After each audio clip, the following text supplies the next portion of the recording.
Hi everyone, I wanted to do this video just to look back on my second year of nursing. I didn't do this in first year, but I've been seeing it on YouTube and I thought it would be a good idea just to go through some of the things that I experienced, or what I didn't like, or what I thought could have been done better. So first off, I'll start with where I stayed. So instead of halls, I was staying in a second year house with people that I picked to live with in first year. Obviously everything doesn't go to plan and you pick who you're going to live with, and then people drop out or people decide they want to live at home. So that's what happened with two of the girls, and we had to find two other girls. So there were 3 children's nurses, which is the same as me, and then a psychology student and a mental health student. We all lived in a house, all girls, which I would say is better than boys. I also live in an all girls house now in third year, because it just gets less messy and it doesn't like stink in the bathrooms or whatever like boys do. Like, I would say my boyfriend's absolutely so clean and he loves cleaning because he has OCD about everything, but I would say that a lot of boys aren't like that and they just leave their towels hanging around, and I couldn't live in a house with boys. Maybe one boy that's fairly clean, or 2, I don't know. Oh, sorry, there's an ambulance going past outside. Sorry if it's a bit sunny and glary as well, my window's right there. I am planning on doing a room tour as well. Here's a little sneak peek. I absolutely love my room up here. It's on the top floor because we have 3 floors right now.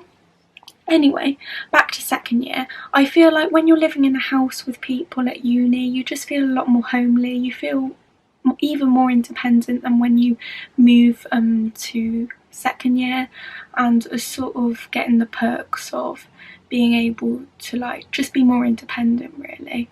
But I think you also get other times where, I don't know, it's just a bit isolating because you're all different, and obviously living with someone is completely different to living with someone in halls when you're like in and out.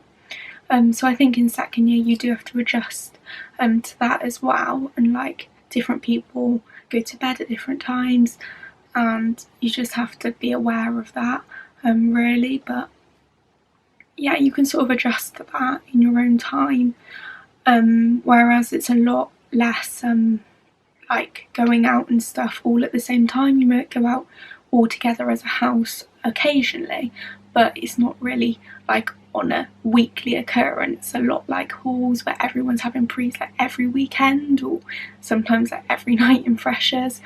So you have to also adjust to that sort of lifestyle, and people like go in and out when they please, because you all obviously have a set of keys. You have that for halls, but it's more like you're living in a room amongst others. Living in a house rather, amongst others. So I also wanted to touch on things I got involved with in second year. In second year I didn't do the POW leadership, which I did in first year. That was sort of teaching. Oh yeah, I did do it in second year for a bit, but then I stopped it, only for like a few months at the start I think, because that's sort of going into second year classes. And if you search POW schemes with uni, then it will give you more info. I'm not really going to go into that, but it's basically just like mentorship, and you can just go and support first years and talk to them and discuss things. It's only about like a group of 10 to 15 usually. And you just talk about your experiences and give them tips and ways you can help and things. And then I went on to student ambassador. I can't remember, but it was after January 2020, so this year, and I'm still currently a student ambassador. I have signed up for it in third year as well, and I really like that because it gives you opportunities to get paid, which POW scheme does a little bit, but you don't get paid like very often. It's only when you do a session, and that's quite rare. But whereas student ambassador opportunities come up more regularly, and you can work for like 6 hours, and it's like good money. It's like £8-9. So if anyone goes to UWE, then I'd recommend doing student ambassador. And it's just showing people around the uni, or doing open days, or doing talks, or helping with events, really, things like that. So it's really good to put on your CV, and it's a good opportunity to develop your communication skills and sort of talking to people, and not being scared to talk to new people about your experiences at uni. And also, people looking around are often really nervous, like the ones coming in September, so you can reassure them and give them advice that everything's going to be okay. I did also start bank work. I started last November, and yeah, that's been really good actually, because on night shifts you obviously get a lot, and it's just been supplemental to my loan, which isn't very much really, which I found really beneficial. So if you're a nursing student, I would really recommend getting on the bank, because it's just better than like a pub job or like a sales assistant job, because you're actually working in the environment you're going to be employed in, and so you're developing those skills and getting better and more advanced, rather than working somewhere you're never really going to work in the future, or maybe you will, but probably only temporarily. Another thing I also did is I participated in the dance society. Obviously when COVID happened, which was back in like February, March, they stopped all the lessons because we were going to do a show. I wasn't really sure, I wasn't very good at dance, and it was contemporary dancing, and I wasn't really that good at it, but I was going like every week and I was making new friends and things in second year. So yeah, I'd recommend joining a society, because I felt like I could have made this possible in first year. It was just an effort to travel to the other campus, so I didn't really bother, but in second year I was like, I really want to join a society, and I felt like dance would be good for me, so I did that for a bit, but not for very long because of COVID, and we were going to do a show and everything, but it all got cancelled. So I don't know whether I'm going to restart that in third year. It's still up in the air whether dance sessions can go ahead, because obviously they're in small rooms with a lot of people, so I really don't know, but hopefully they'll start up again and I can continue with that. And then sort of like going out in second year, it's a bit different from first year. You're not like going out with like big groups, it's more like small groups, just like your house groups or your friends from uni or something, because in halls you're just going out with like massive groups and you just go to all the events and everything like that, and there's a lot more that you're invited to. But in second year you sort of pick and choose. It's more just like normality, like you were when you were living at home, just going out with your friends or for drinks or something. So yeah, it's a bit different from first year going out. Working out, so I joined the gym. I'm actually going to change gyms this coming September, I think, because I am in a different location from my old house, so it's not that easy to get to anymore. Anyway, it's a really good membership price. I think it's about £16.99 a month, which isn't bad, and my mum agreed to pay for that anyway because I cancelled my membership at home. So in second year, like before lockdown happened, I was going a lot, and I was going to all the classes, which I really enjoyed and everything, but then obviously lockdown happened and I was still continuing with exercise. I was doing more home workouts and I was like really good at it at the start. I was doing them like every day. I am doing them again more now. It's just when I went through a bit of like a low mental health phase, I didn't really work out that much, or I didn't feel like I had time when I actually did, probably. So yeah, I would say working out's really important, especially in second year when you're still so busy, but it just takes you away for a bit. Say you're in the library, just going to the gym, and then I would go home and then like forget about studying. Just sort of talk about like the struggles in second year. This only really happened recently, so during lockdown, like I was having a lot of my old anxiety and panic attacks, things I had sort of in my late school years in college, that went away and I dealt with. So I am currently at the moment, and these past weeks have been receiving cognitive behavioural therapy through the NHS service. I just thought I'd say that just because it's not all easy and it is really hard. This lockdown has really like triggered and brought out some flaws and like things that I didn't deal with while in the past. just I think being on lockdown and not really going out and stuff. Now that I've been to my parents a lot more and travelling back and forth and doing a lot more things, it's different. So I am like recovering from some of those episodes, but it was quite bad, and I only feel like I should be filming this video now because I only actually submitted my last assignment yesterday, because I did get an extenuating circumstances thing that allows you to submit it 10 days late, because theoretically I've only finished second year now, but it would have been when my last assignment was due and placement finish, which was the 24th, 26th of July. Also that I did have like sort of struggles with like other little things, just being a bit more like proactive in doing things, I don't know, like sorting out bills and doing all like the washing, and it's just hard to find motivation to do these type of things, I think, especially in second year, because in first year it sort of was like you had to do it, but you don't feel like the responsibility was like too much there, because everyone's like adjusting to being away from home. Rely a bit like on your personal tutor or other people in the uni to like help you if you're having struggles with anything really, academically or personally. And you can also like say it, I feel like you can like burn it off a bit to your parents and be like, can you help me with this, can you do this, or like it's acceptable to sometimes take a wash home. But I feel like in second year you don't really have that opportunity, because you are literally like properly living in a house, you have to do these things, and your parents see you as that little bit older and a little bit more mature and responsible. And as a 20-year-old, obviously I believe I am really mature and responsible, but sometimes all these things alongside studying, alongside meeting with your friends, alongside doing my YouTube. I also started Arbonne, which is a business that I'm doing. I'm an independent consultant. I took on that opportunity. I feel like I haven't had enough time to take anything for myself these past few months, and since sort of January after my birthday really.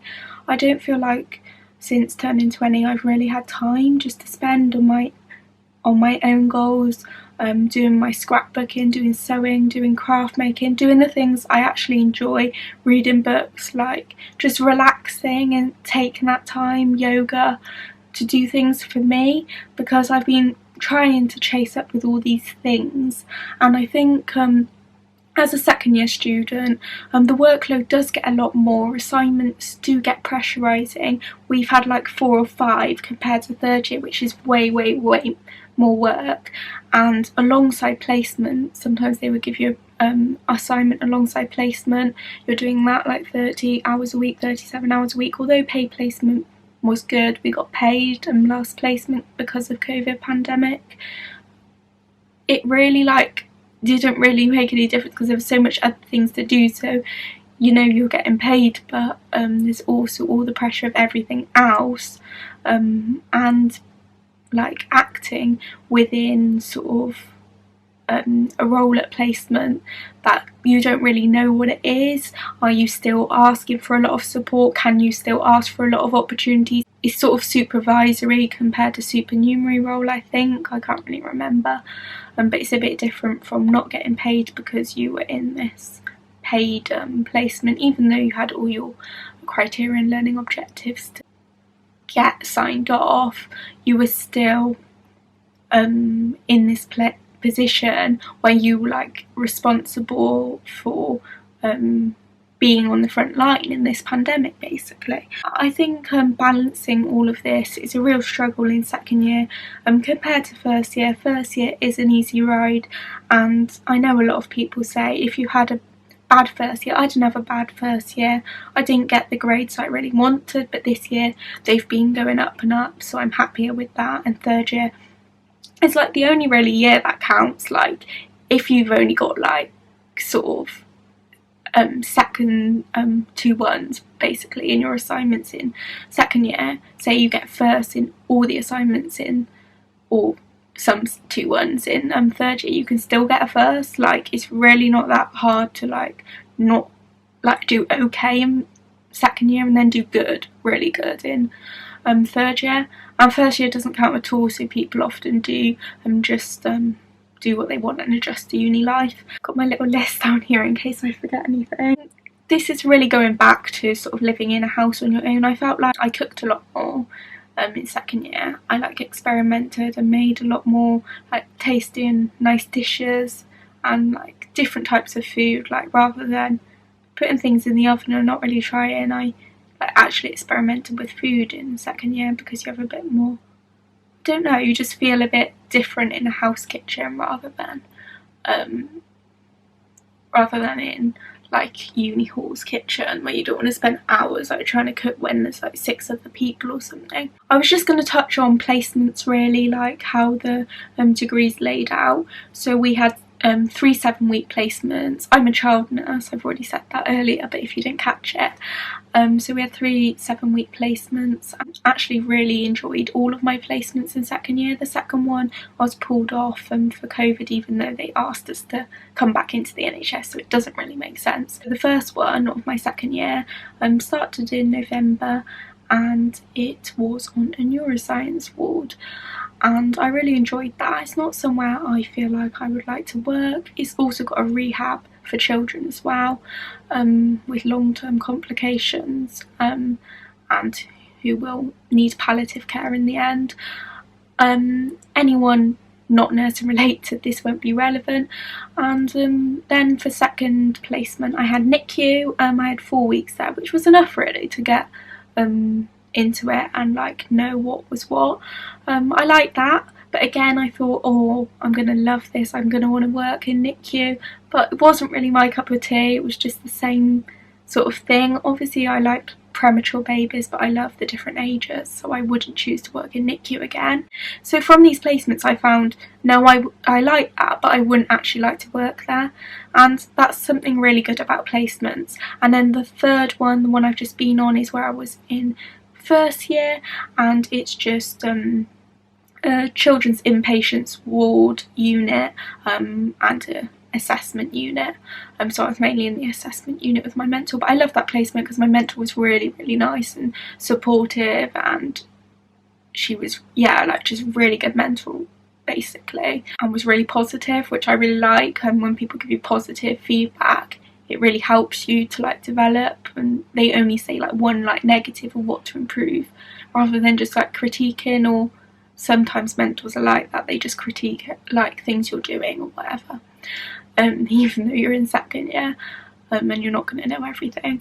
I'm also found out my placement for third year, and this one coming up is Children's Emergency Department, so basically A&E for children, and the observatory, just like observing what we need to do with the child. And yeah, I am so excited about that as well. I've emailed my placement, and I've got 2 mentors that she's emailed me with, and they're very experienced, so that should be really good because I need someone who's experienced in emergency department in case someone comes in not breathing, which I don't want to happen, touch wood. It's my desk in front. And yeah, so like it's been really beneficial having these things, and I hope any of you doing nursing or children's nursing or any type of nursing like that benefits from me talking about my experience with placements. But yeah, I would say there's a lot more pressure, but don't stress yourself too much in second year because you can still get a really good grade if you're looking to get a good grade, that is. If you're looking just to pass your whole degree, that's fine, but I want to do well, but in second year it doesn't really matter too much what sort of grades you get. Obviously not just like passes all the year, but third year is the main one, that is the bulk of your degree. So really, like, if you want to do well in your degree, third year is your optimum chance to perfect all your results, do really well, be really optimistic, like just give everything a go, and you will simply get like a first or even a 2-1 if you don't want a first. But it is not that hard to get a first. All you need to do is have the mental capacity to put the effort in and just be dedicated to doing and spending time on your uni work really. I don't think I have any other things to add or advice. I really hope you enjoyed this video. Give it a thumbs up and subscribe if you enjoyed, and I'll see you next time, guys. Bye.